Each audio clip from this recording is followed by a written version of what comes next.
So, if you guys haven't already seen it, we're going to be covering hazardous manual handling today. So, manual handling and hazardous manual handling, does anyone know the difference? Rosie? Hazardous has risks involved. Yeah, absolutely. Samuel, what do you think? Hazardous manual handling and manual handling? Pretty much what Rosie said, something that has more of a risk to injury, I guess, than normal manual handling would be. So like working at an X-ray, I guess, and then versus working in the laundry. Yeah. Well, hazardous manual handling and manual handling are slightly different.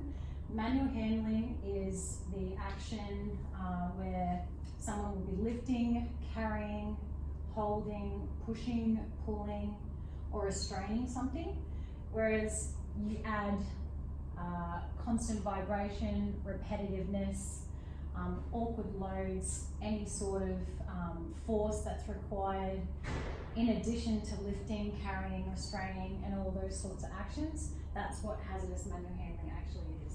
So when you put those things in combination together, it can create quite a lot of risk.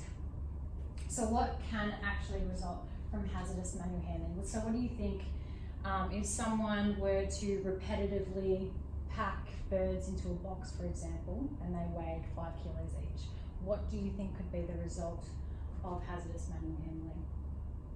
Well, if they're not doing it properly, then they can lead to any kind of injury with the wrist, back, from not twisting, things like that. So. Yeah, exactly. So injury is the main word that I got from that. So musculoskeletal disorders, to be exact, are the main causes of what can actually happen from hazardous manual handling. So musculoskeletal disorders are essentially any injury that's incurred from doing any sort of hazardous manual handling. So that includes sprains and strains, any sort of soft tissue injuries. A lot of the injuries that we have here at work usually happen on the upper body or the lower back, for example.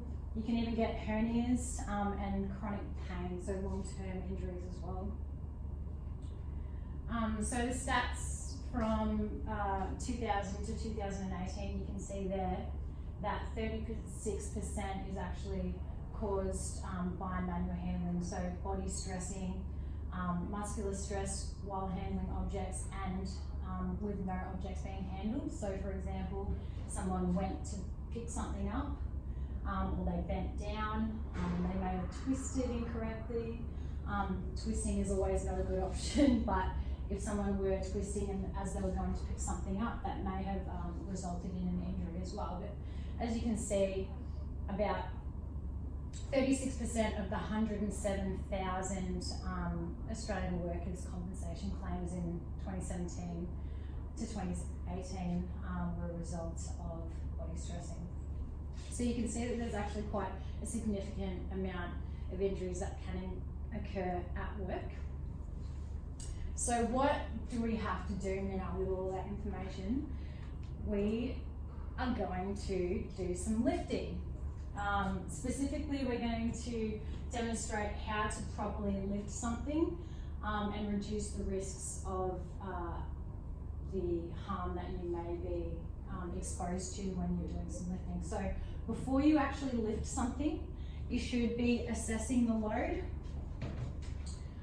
So don't lift above your capabilities. Is it going to be too heavy? Have a look at the load and assess, okay, is it something that I'm actually capable of lifting?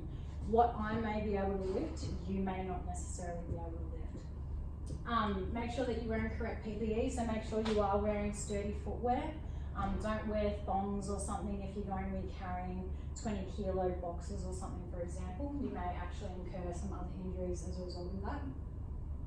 If you can, share or aid the lift. So can the load actually be lifted with another person, or can a mechanical aid be used? So like a trolley or a pallet jack or some sort of lifting aid like we do in SB2. Make sure your path is completely clear of obstructions. Make sure you've got some good housekeeping maintained. Make sure that there's no leads hanging out. There's nothing in your way that can actually make you fall if you're carrying something. And also make sure that you've got a clear vision when you're walking through your path. So if you're carrying something, you don't want it to obstruct your vision, make sure that you do have a good line of sight at all times. So if you would like to stand up, just want to double check that neither of you do currently have any injuries. No. No. So, just bear with me a second.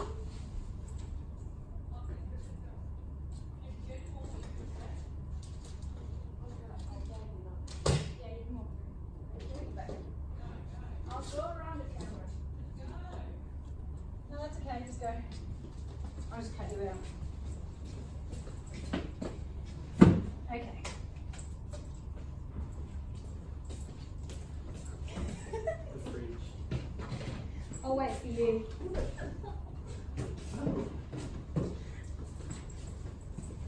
Right, so I'll get you each to lift something, but I'll show you the demonstration first. Okay. So I'll get you each to lift something, but first I'll show you actually how to do it. So make sure you do adapt a stable position with your feet hip width apart. Make sure you are actually close to the load enough so that you're not reaching over. The further away the load is going to be, the heavier it's actually going to be as well. So make sure you do bend at the knees, keep your back straight, your core tight.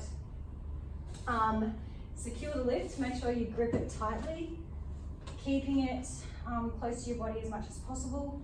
Push through your feet into the floor and make sure you don't bend your back or twist either. So when you do need to drop the load or put it down safely, just do the opposite. Make sure you bend at the knees first, keep it tight to your body and a good grip as well. Bend at the knees, keep your back straight, your core tight, and drop it down. And just ensure that you don't have any jerky movements. Make sure it's in a good motion, one swift motion that is. And don't pull it or anything, just don't jerk, because I don't want you to injure yourself while I'm trying to show you what to do. So, taking all of that into account, first of all, before you actually do lift it, I want you to assess it. Make sure that there's nothing in your way. If you're going to move it, for this demonstration, I just want you guys to pick it up in a safe manner. So, taking all of that into account, assess the load. Is it something that you can actually lift? Looks like it. Yep. So, adopt a stable position. Make sure your feet are hip width apart. Make sure you are pretty close to your load. So bend at the knees, keeping your back straight and your core tight. Grip it, keeping it close to your body, and push through the feet. Beautiful. That was nice. Well done. Don't twist. And then as you're going to put it down, do the same thing. Bend at the knees, keep your back straight, core tight. Beautiful. Well done. Thank you very much. Okay, you may sit down. Thank you. So that was a really good demonstration of what you can do to minimise the risks of a musculoskeletal injury while you're doing some manual handling or hazardous manual handling. So if you were to do that repetitively throughout the day, some people do get a little bit complacent. Sometimes it's easy to forget all of your steps, but it's always important to make sure you do take a step back and think about the steps, because just that little bit of complacency can ultimately, you can get an injury from that, and that's what we don't want. So just don't forget, assess the load first. If it is too heavy, avoid it. Otherwise, use mechanical aids wherever you can, like trolleys, pallet jacks, like I said earlier, or ask a friend to help you. Any questions?